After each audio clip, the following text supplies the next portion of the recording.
Hello everyone, तो क्या हाल है आपके। उम्मीद करता हूँ आप ठीक होंगे। आज मैं आपको आयुर्वेद के अकॉर्डिंग द्रव्य के बारे में बताऊंगा। तो द्रव्य होता क्या है? जो भी पदार्थ अवकाश को घेरता है उसको हम द्रव्य कहते हैं।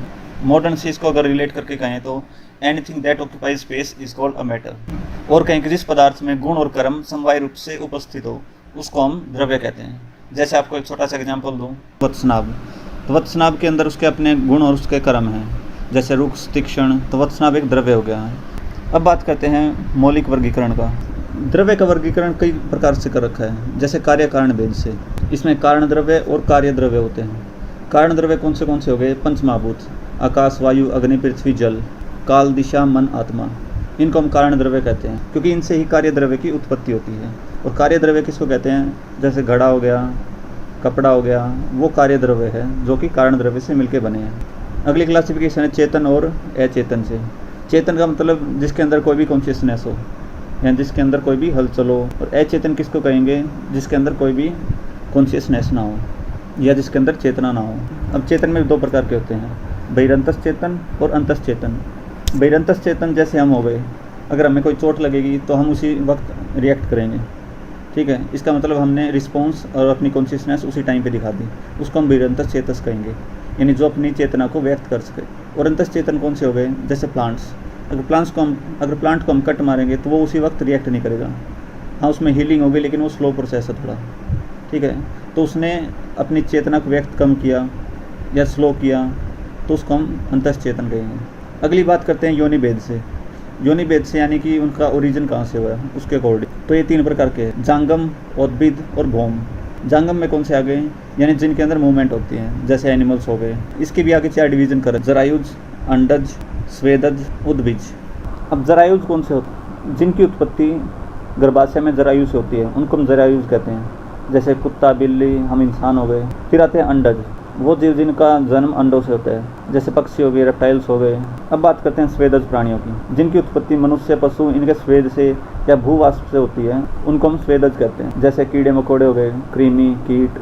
अब बात करते हैं उद्भिज। अब बात करते हैं उद्भिज की, जो जीव जमीन के अंदर रहते हैं कुछ टाइम के लिए और फिर बाहर आ जाते हैं, उनको हम उद्भिज कहते हैं। जैसे मेंढक, इंद्रगोप, इनको हम उद्भिज कहेंगे। अब बात करते हैं उद्भिद की। उद्भिद में भी 4 डिवीजन बता रखी हैं। सबसे पहले है वनस्पति। वनस्पति क्या होते हैं? जिनके बिना फूल के ही फल आ जाए, उनको हम वनस्पति कहते हैं। जैसे गुल्लर, वट, फ्लक्स। अब बात करते हैं विरुद्ध की। विरुद्ध में छोटी झाड़ियाँ और लताएँ आ जाती हैं, उनको हम विरुद्ध कहते हैं, जैसे प्रसारणी, कुश आदि। अब बात करते हैं वानस्पत्य की, जिसके अंदर फूल आता है और उसके बाद उसमें फल आता है, तो उसको वानस्पत्य कहते हैं। जैसे आम हो गया, जामुन हो गया। अब बात करते हैं औषधि की, कि जिसमें फल पक जाने के बाद वो खुद स्वयं नष्ट हो जाता है, उसको हम औषधि कहते हैं। जैसे गेहूँ, तिल, यव, ये सारे औषधि में आते हैं। और तीसरी क्लासिफिकेशन है भौम की। भौम में भी 2 तरह के हैं, प्राकृतिक और कृत्रिम। प्राकृतिक में क्या आते हैं कि जो प्राकृतिक अवस्था में जो खनिज पृथ्वी के अंदर होते हैं, उनको हम प्राकृतिक कहते हैं। और कृत्रिम कौन सा आता है? जो प्राकृतिक खनिज हैं उनके ऊपर हम अलग अलग रासायनिक और भौतिक क्रियाएं करके उनको अलग निकालते हैं, जैसे लोहा हो गया, टिन हो गया। अगला क्लासिफिकेशन है प्रयोग भेद से, कि हम द्रव्य को कैसे प्रयोग में लेते हैं। तो एक हो गया औषध द्रव्य और दूसरा हो गया आहार द्रव्य। औषध द्रव्य आपको पता ही है कि जिनको औषधि के रूप में प्रयोग किया जाता है। और आहार द्रव्य जिसको आहार रूप में हम ग्रहण करते हैं, जिससे हमारे शरीर की पुष्टि होती है, उसको हम आहार कहते हैं। अब क्लासिफिकेशन करते हैं रस के आधार पर। रस के आधार पर जैसे मधुर, अम्ल, लवण, कटु, तिक्त, कसाय, इनके अकॉर्डिंग भी जो क्लासिफिकेशन कर रखी है उसको हम रस के अकॉर्डिंग कहते हैं। तो रस के अकॉर्डिंग जो क्लासिफिकेशन कर रखी है, इनको हम डिटेल में बाद में देखेंगे, इनका अलग टॉपिक है, उसके ऊपर बात करेंगे। अब बात करते हैं अगली क्लासिफिकेशन की, जो है वीर्य के ऊपर। तो वीर्य के ऊपर 2 तरह की क्लासिफिकेशन ले रखी है, उष्ण वीर्य और शीत वीर्य। उष्ण वीर्य द्रव्य में आपको 1-2 एग्जांपल दे देता हूँ, जैसे एगुर हो गया, तगर हो गया, तेजपत्र हो गया। ये सारे उष्ण वीर्य में है, क्योंकि इनका वीर्य उष्ण होता है। सारीवा, चंदन, मुलैठी, उशीर, ये सारे शीत वीर्य में आते हैं। अगली क्लासिफिकेशन है दोष कर्म के ऊपर।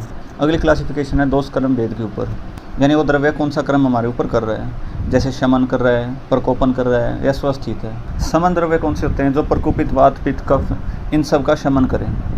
कोपन द्रव्य कौन से होते हैं? जो वात, पित्त, कफ, इन सब को प्रकोपित करे, हमारे शरीर की धातुओं को प्रकोपित करे, उनको हम कोपन द्रव्य कहते हैं। स्वस्थ द्रव्य कौन से होते हैं? जो प्रकोपित, वात, पित्त, कफ का ना तो शमन करे और ना ही हमारी जो स्वस्थ अवस्था है उसको प्रकोपित करे।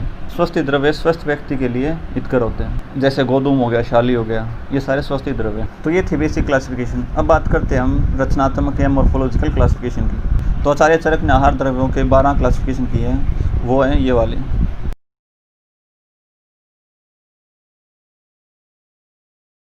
अब हम बात करते हैं द्रव्य की प्रधानता की, कि द्रव्य को प्रधान क्यों कहा गया है। सबसे पहले बात करते हैं व्यवस्थित हो। इसका मतलब है कि द्रव्य अपनी अवस्था को चेंज नहीं करता। इसका मतलब है कि द्रव्य अपनी जो व्यवस्था है, अपनी स्थिरता है, उसमें ही रहता है, उसको चेंज नहीं करता। और जो उसके अंदर गुण, कर्म, रस वगैरह वो सब कुछ चेंज हो जाते हैं। जैसे आपका एग्जांपल दूं मैं आम का। हरे आम में जो रस होते हैं, गुण होते हैं, वो अलग होते हैं, और पकने के बाद उसके रस और गुण अलग हो जाते हैं।